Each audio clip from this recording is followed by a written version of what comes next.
Welcome, everybody, to WagerTalk Today. I'm Lawrence Presman. I'm your host. This is, without question, the best daily sports betting show on the planet. Every day, we give out tons of betting information. Watch this show regularly. Make more money, and we all want that. We got a great lineup today. We're going to start the show with Ralph Michaels. We're going to do a deep dive into the national championship game. Ohio State is in that game, and I think Ralph likes that team. We'll find out soon. After that, we got Andy Lang, a whole lot of prop bets coming your way, and we're going to end the show with Gianni the Greek. Let's get this started. Let's get it started now. What's up, Ralph Michaels? As you can tell, I'm going golfing as soon as this show ends. How you doing, brother? Doing great. Just so you guys know, Prez already called me twice in the last 3 days saying, why the hell is Florida so cold? Like it's my fault that he came down during a full week to enjoy the Florida weather. Yeah, dude. You know, when Canadians come to Florida, we expect some heat. It's okay today. It's not bad today. It's acceptable. And I am golfing with my dad, but we're only playing 9 holes, which I'm told is an 80-year-old version of 18 holes. So I will honor my dad's 9-hole request. Ralph Michaels, let's get into some college football.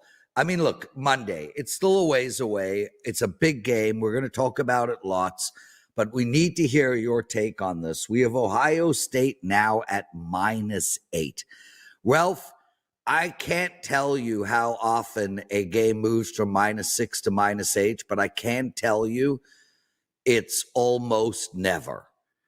Now we've got that, and a -8.5 at DraftKings. The amount of money that must be coming in on Ohio State is legendary.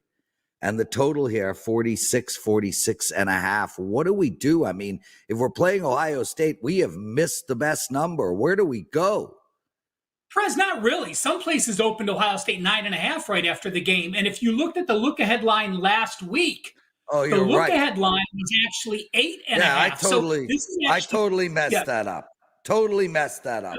It was -6 That's why you have me here. It was -6 in the last game. Total brain cramp on my part, and I even had them in their last game. So I'm just going to shut up now, Ralph. Right. We all make mistakes, but again, this was an 8.5 line. You could have bet 8.5 prior to the games being played, and you see it open 9.5, but actually came down to 8. So there are a lot of Irish fans, and why not? With their ATS record, they have only failed to cover 2 games this year. They're one of the best ATS teams to ever make it this far in the playoffs. But when I break down this game, to me, Notre Dame has to play the perfect game to win. Ohio State does not have to play the perfect game. That's immense pressure on Notre Dame and much less pressure on Ohio State. And let me break down some points for that.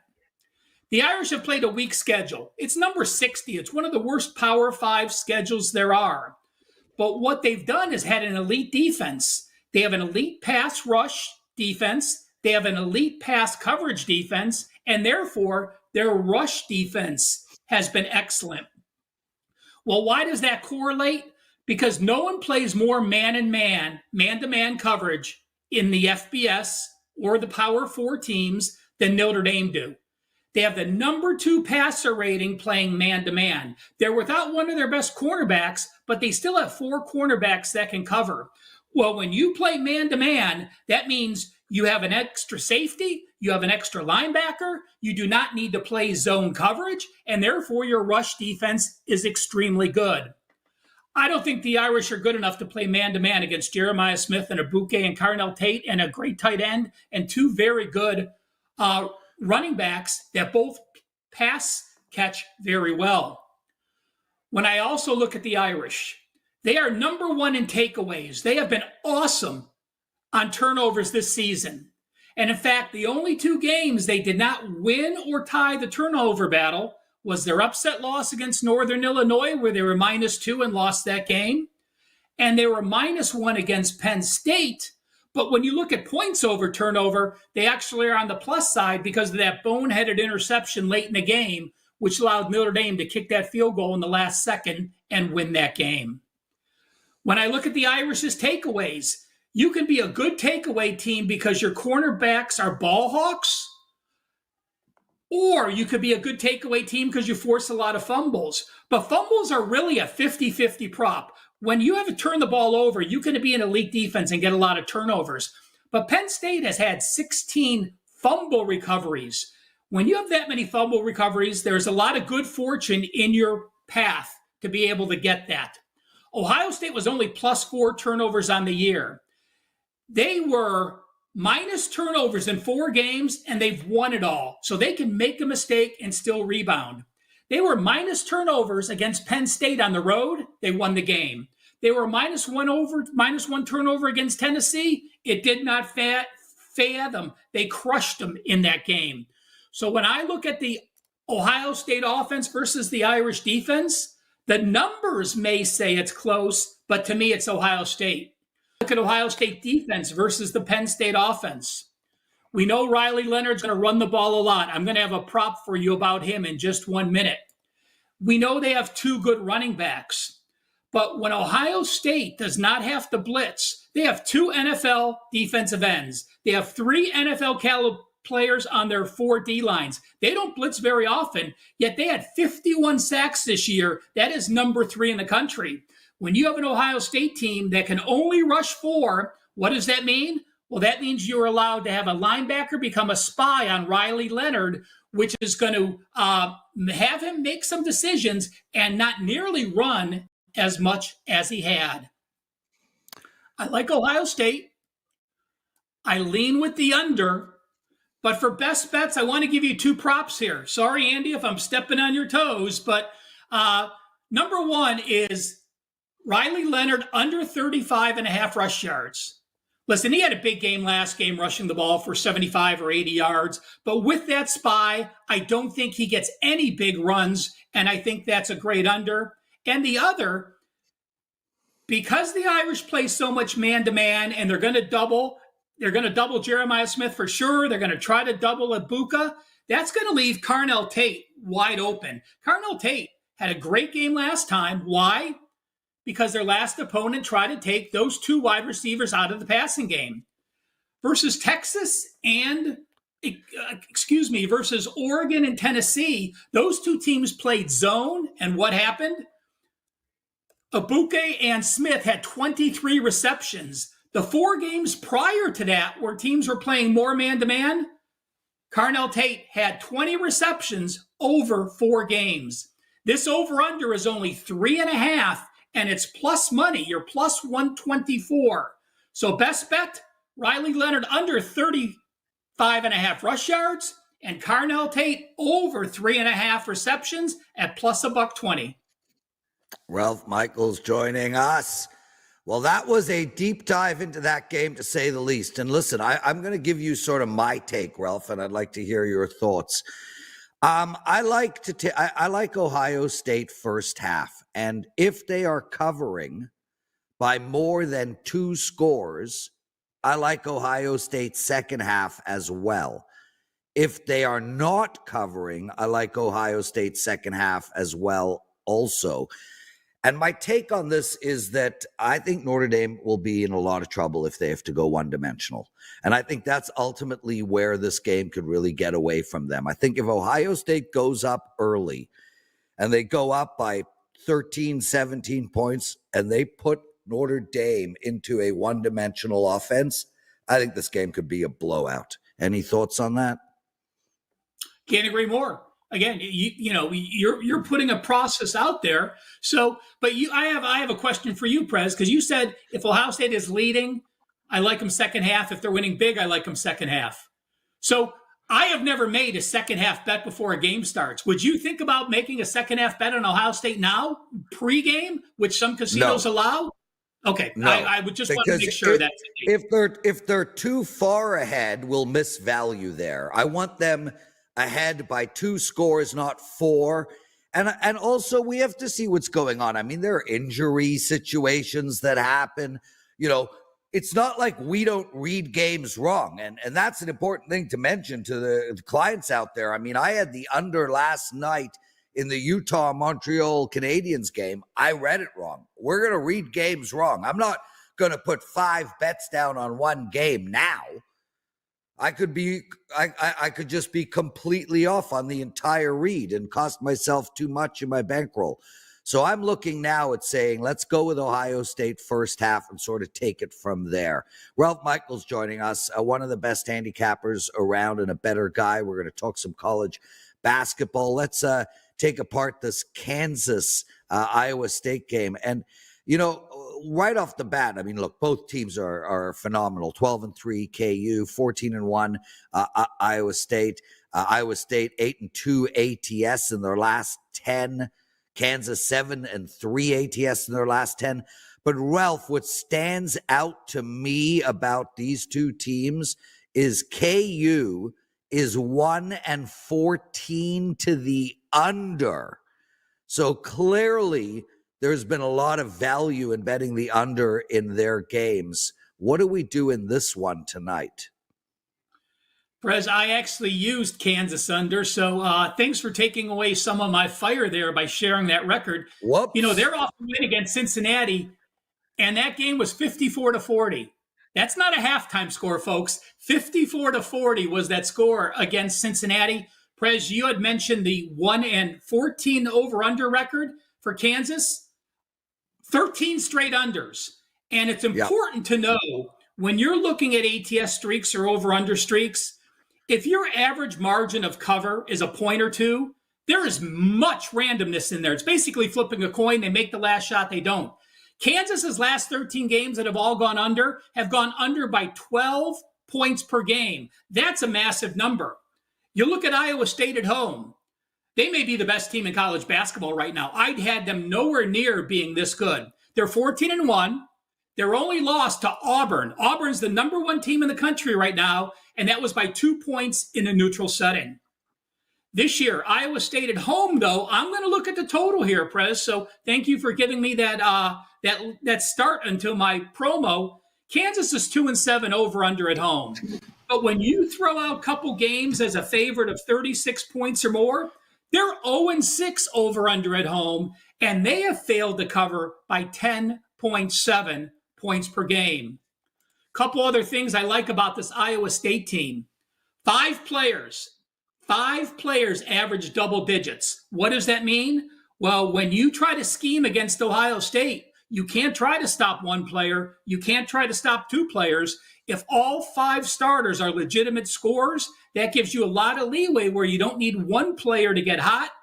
The player that catches fire that game can lead the team to victory. By the way, Kansas only has 2 players that average double digits. So they are quite young. They're an experienced team. They're very old, but again, they do have some newness to them with some new players. So I look at this and I say, it's simple for me. I am going to go under the total. I like under first half even a little bit more, and I may actually load this as a client release. I haven't finished my final process of terminating them. And someone I talked to last night said, oh my God, you don't see Kansas as a dog very often. There's incredible value taking the Jayhawks as a dog. Well, let me quantify it. As a conference underdog since 2021, Kansas 3-9 straight up, only 4-7 against the spread. So again, you think there's good value for Kansas being an underdog in the Big 12, a conference they've dominated over the last decade, but it hasn't come to fruition. So when they are a legitimate dog, there's a reason they're a dog. And by the way, when Kansas is a Big 12 dog, their last 11 games, 3 overs, 11 unders. All signs point to the under here again. Right. Ralph Michaels. Ralph, we got one more game to discuss. We also have Andy Lang coming on with some prop bets. He's got some NFL prop bets as well coming up for us. We got Gianni the Greek too. So stay with us all the way to the end. Before we get into the Penn State, Michigan State game, what do you have to promote for our clients? Well, you know, I had a 5% NFL teaser, which just came down because there's a line move. So take a look. I'm number 2 in profit the last 30 days. It's been an incredible run. I do have a college basketball 4% best bet up and available now. And I do want to sincerely thank everyone that was on board for my $5 5% winner last night on the Kentucky Wildcats. Again, it's been a great 6 weeks. Just looking to continue that stretch. Well, you certainly deserve it. Ralph, real fascinating game between Penn State and Michigan State. And the reason is this Penn State team. Look, they won 4 in a row, but you go through their strength of schedule, Drexel, Northwestern, then they hit some real teams, Indiana, Illinois, Oregon. They lose all 3 games. They're plus 11.5 against Michigan State tonight, but 2 of those 3 they kept inside of that number. Man, they almost beat Oregon. They lost by 1 point. They got annihilated by Illinois, and they kept it within 6 against Indiana. This Michigan State team absolutely rolling right now. They've won 9 games in a row. ATS-wise, 8-1 over that time period. And they are blowing teams out along the way. Is 11.5 too short a number here for this Michigan State team? It's not, because while Michigan State has a regular Izzo type defense, they're number 11 in Ken Palm ratings. Their offense is surprisingly good at number 25, but they still have some young players on their team. You have a freshman point guard. You have a freshman shooting guard. You have a sophomore power forward. And to me, I can't lay this many points with Michigan State, because when you see they're a big favorite, they don't extend the lead. They don't look to blow people out. But I also can't get to the Penn State side. Why? You mentioned the Oregon 1-point loss on Sunday. You mentioned the Indiana game where they lost by 6, but that was at home. You look at their true home games, they're fine. When they play in the RAC, they have no problems. Their only road game in that 3-game stretch that they lost was Illinois, and guess what? They lost by 39. When Penn State played at Rutgers, they lost on the road. When they played Clemson, it was a neutral game. So Penn State has 2 wins this season from a top 130 team. One was home against Purdue. One was home against Northwestern. That's enough for me to not back Penn State. But as I said, I don't want to get to the Michigan State side as a double-digit Big Ten favorite. With that said, I'm going to go to another under here as well. Penn State 0-3 ATS on the way. We talked about that. But when they are away from home playing a road or neutral game, they are 0-6 over under. All 6 games have gone under the total. Michigan State at home, 8-0 straight up, 5-3 against the spread, 2-6 over under. But when you look at Michigan State's last 5 games at home, 5 unders, no overs, and they've held those foes to 62.4%. So I'm going to split my best bet here. I'm going to say I like the game under the total, and I'm going to say I like the Penn State team total under the total, figuring Michigan will hold them into the high 50s. Penn State has pressed the tempo a little bit, but you got to remember, when you've only played 2 true home games and you're looking at Ken Palm's tempo ratings, you have to justify, is that a legitimate rating? Or were they very fast-paced at home against very weak defenses, which is 100% different than playing fast tempo on the road against an elite defense, which I don't think they do. So that's where tempos are different when you start this conference season. This is one situation that I expect Penn State in conference tempo to be much closer in the 150s to 180 numbers, middle of the road, when we get into the conference schedule a few more weeks. What a segment. Wow, Ralph, that was an absolute ton of information. Thanks for doing this for us. I love having you on. We'll see you next week. Ralph Michaels, everybody. Andy Lang joining us. We're going to keep this show moving along. And Andy, listen, you told an epic story yesterday about your overdose situation that happened on Friday night. One of our listeners was kind enough to put up in the comment section, how dare we laugh about overdosing? How dare we find humor? How dare we find humor in tragedy? I mean, what are we, the 8 millionth person in the world that has found humor in tragedy? Terrible, shocking. He pointed out that 100,000 people die from overdoses a year in America alone. And you and I have the goal to find humor in that, Andy. Well, what's your... well, my take is what did Dan say? Yeah, Dave, we said you also can't overdose from weed, to be fair. My takeaway is we were making fun of ourselves, not people that have actually died. Could you imagine? We were poking fun at your epic story and my story. We were poking fun at ourselves. It wasn't directed at anybody else. And that's not how I would respond. I would respond Cushman Tochus, for those people who know what that means. Then I would respond with one of these. Then I would respond with an upside down one of those. Then I would respond with, how miserable a human being are you that you think humor is not found in tragedy? That's literally where humor lives. Anyway. I would also say that I got a ton more comments saying how funny our segment was yesterday. So I would also like to thank everybody that reached out and said that was like one of the funniest segments we've ever done. Somebody on Twitter reached out and said, I've had that talk with God myself a couple times. Oh, yeah. I will never drink tequila again. Oh, my daughter has my 21-year-old has that chat on a weekly basis, specifically about tequila. Guys, if you like what you're hearing, take a second out of your day, hit that thumbs up button, please. Really appreciate it. Super, super important. Hundreds of you are watching the show live right now.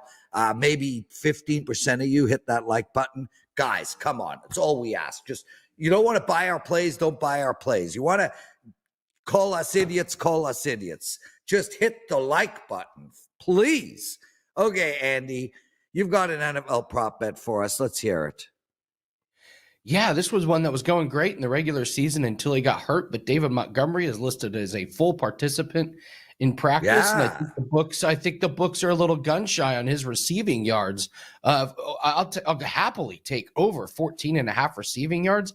Last 7 games that he played, he went for 20 or more receiving yards. And Washington gives up over 23 receiving yards to running backs. Fresh legs, if he's 100% healthy, you better believe they're going to try and get him in open space. So Jahmyr Gibbs has been doing a great job, but you know how much the Lions love David Montgomery. And I think most people picture Montgomery on the goal line or, third and short. He's been dynamite out of the backfield. I expect them to go back to him again. So I was very, very happy to see he was off the injury report. Full participant. I'll take his over receiving yards.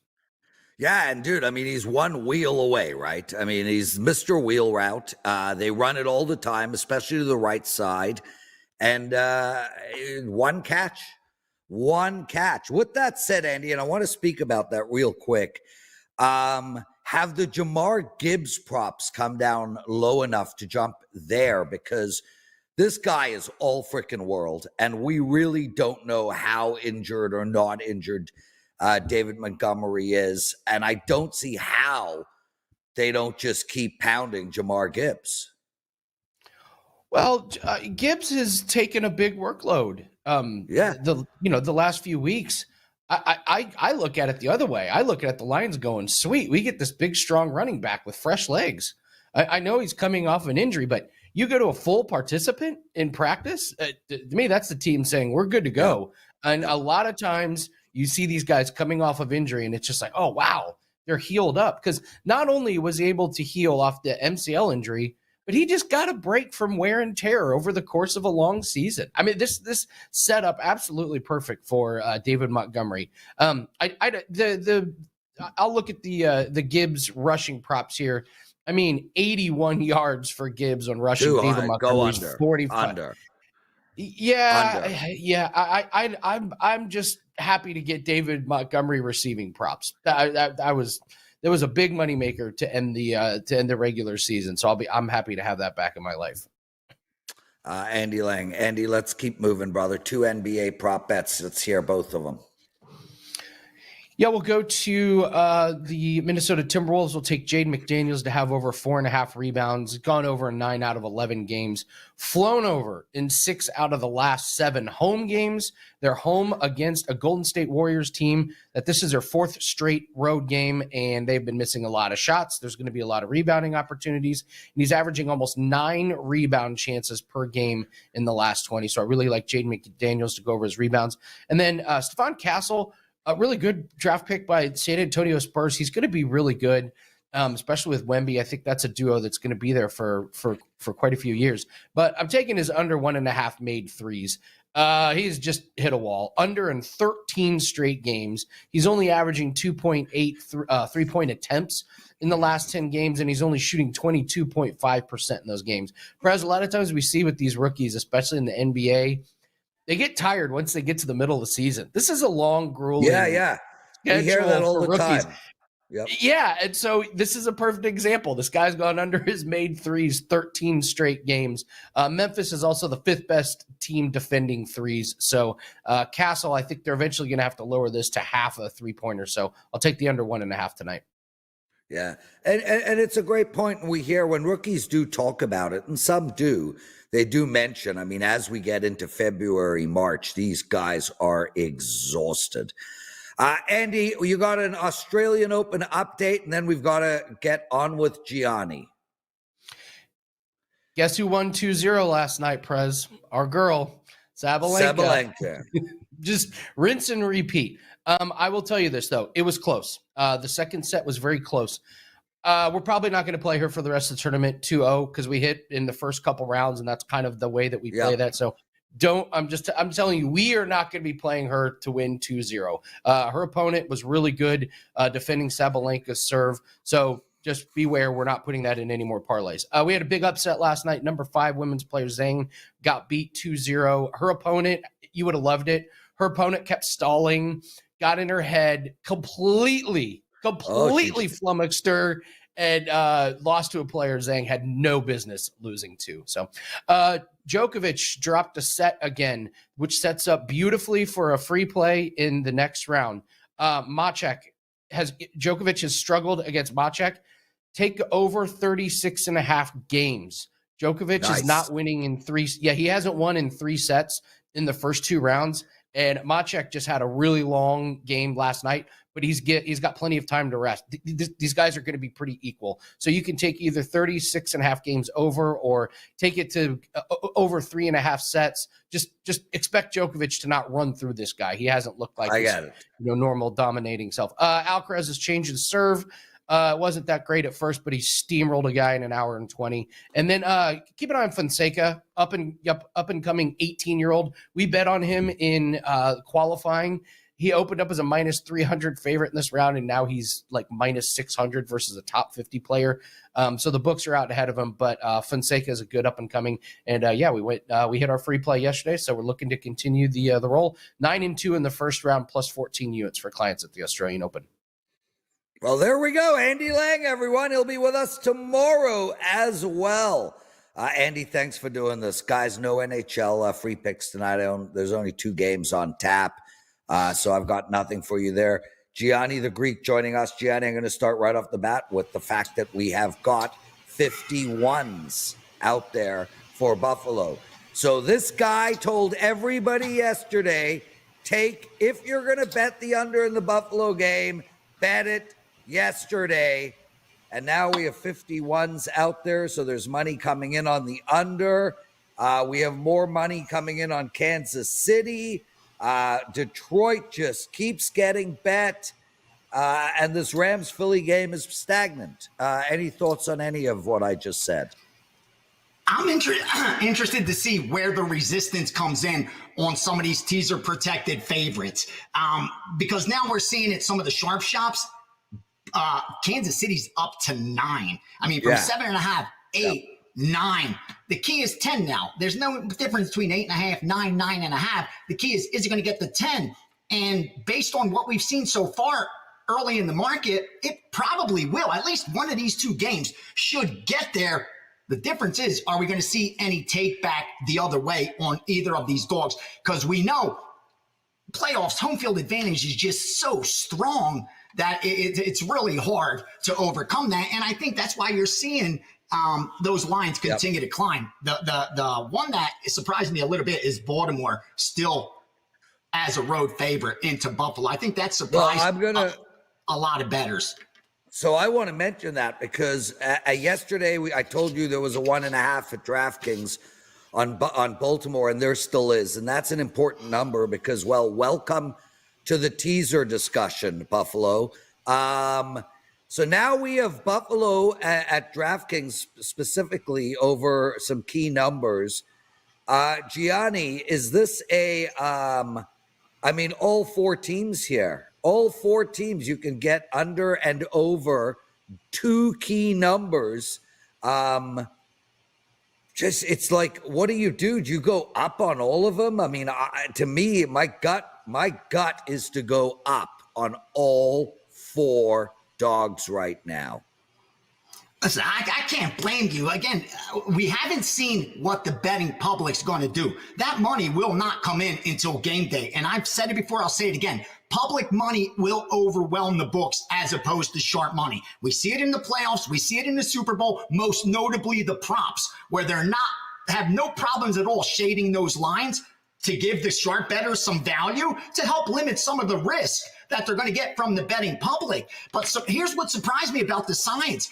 Seeing some early action, Prez, because I get the peek into the back of sports books, and I see that bettors do this all the time. They do it in the regular season. They do it at the playoffs, too. They try to lock in some bets earlier in the week to see if they could have free action more or less on Saturday and Sunday. Here's what I mean. They have a play they really like tonight in college basketball. Instead of just betting a $50 straight bet, 55 to win 50, they're going to parlay it with their strongest bet on Saturday or on Sunday.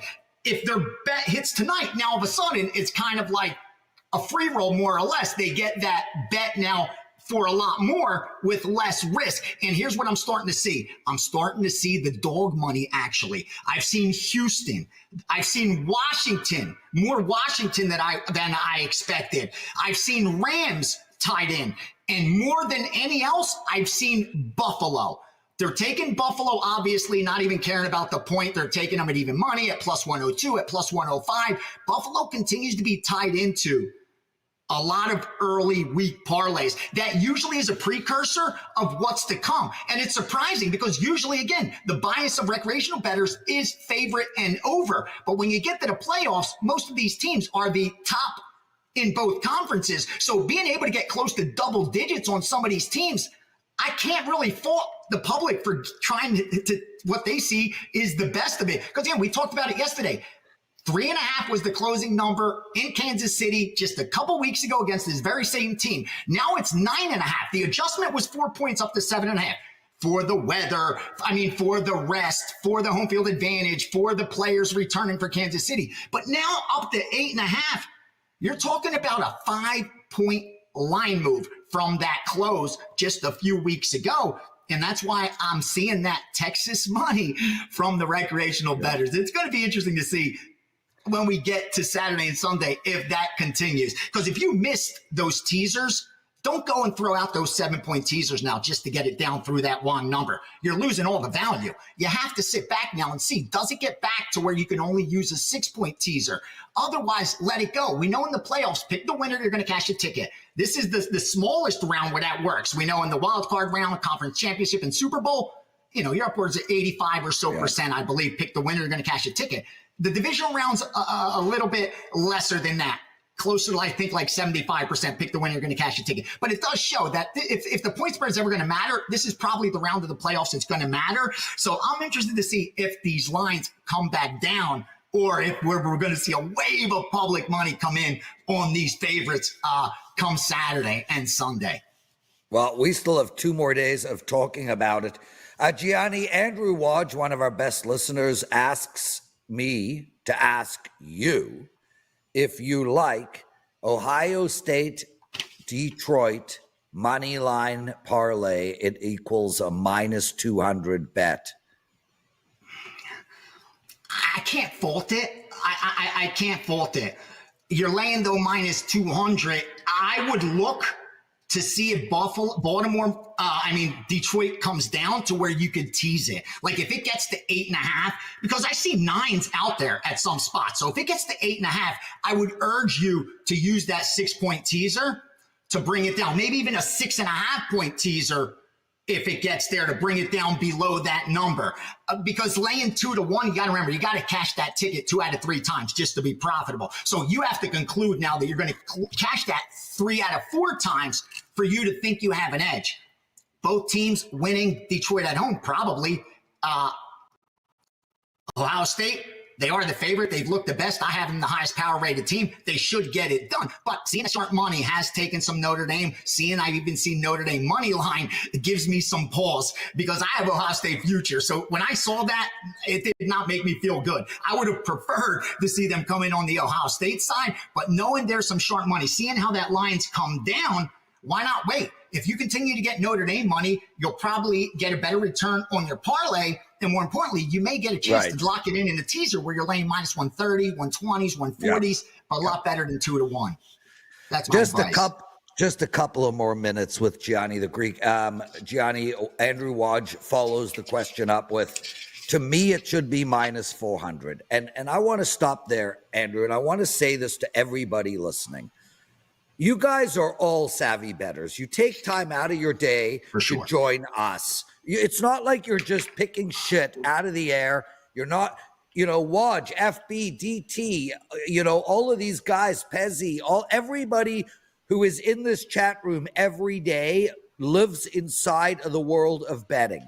So if you think a line should be minus 400 and it's minus 200, just make the damn bet. You don't need to ask our damn opinion. Just make the freaking bet, Waj. You said it yourself. You're getting an incredible amount of value according to you. So make the bet. The other thing I want to make mention, Gianni, and this is really important.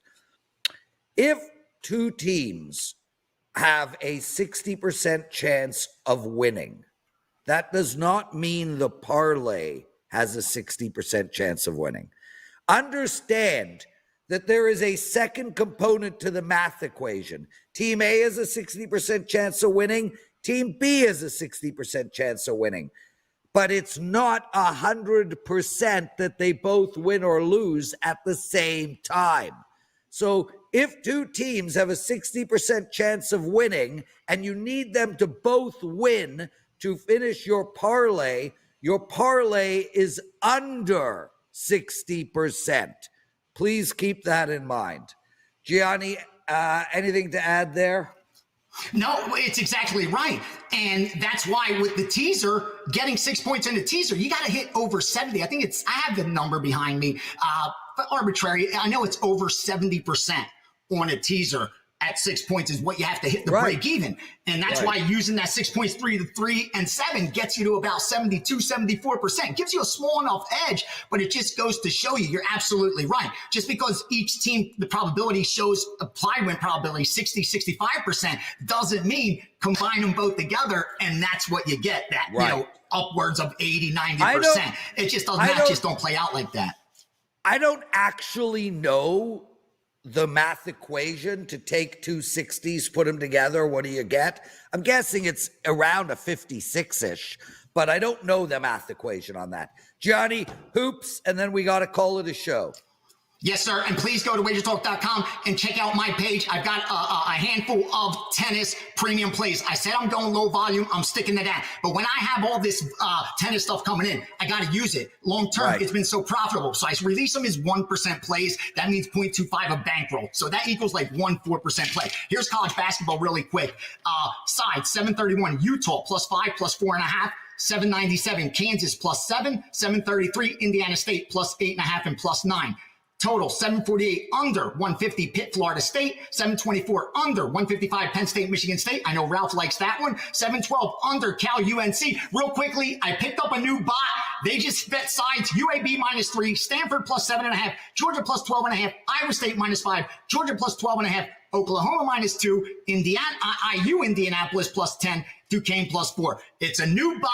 It's there to just pick up rogue off lines. We'll see how it does. Just sharing that information with you. Follow, fade, ignore. I hope you do some damage. Best of luck today, this week, this month, this year. Thanks for having me on, Prez. Love having you on. Freaking awesome. Gianni the Greek, everyone. Art DiCesare, if you're listening, I know you're not feeling well today. It's why you missed the show. Feel better, my brother. Lots of love. To the rest of you guys, thanks for watching. Shout out to Ralph, Andy, Gianni, and Dan. Lots of love, everybody. Let's kick ass. We'll see you tomorrow.